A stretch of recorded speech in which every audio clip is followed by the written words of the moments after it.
আমি কিংবদন্তির কথা বলছি। আমি আমার পূর্বপুরুষের কথা বলছি।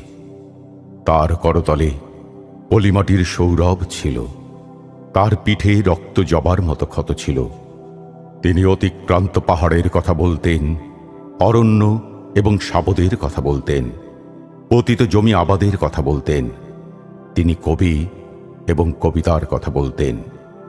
জিহ্বায় উচ্চারিত প্রতিটি সত্য শব্দ কবিতা, কর্ষিত জমির প্রতিটি শস্য দানা কবিতা। যে কবিতা শুনতে জানে না সে ঝড়ের আর্তনাদ শুনবে। যে কবিতা শুনতে জানে না সে দিগন্তের অধিকার থেকে বঞ্চিত হবে। যে কবিতা শুনতে জানে না সে আজন্মকৃত দাস থেকে যাবে। আমি উচ্চারিত সত্যের মতো স্বপ্নের কথা বলছি, উনুনের আগুনে আলোকিত একটি উজ্জ্বল জানালার কথা বলছি। আমি আমার মায়ের কথা বলছি। তিনি বলতেন, প্রবহমান নদী যে সাঁতার জানে না তাকেও ভাসিয়ে রাখে।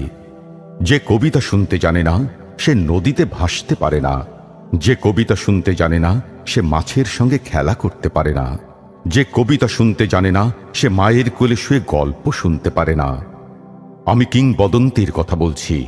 আমি আমার পূর্বপুরুষের কথা বলছি। আমি বিচলিত স্নেহের কথা বলছি, গর্ভবতী বোনের মৃত্যুর কথা বলছি।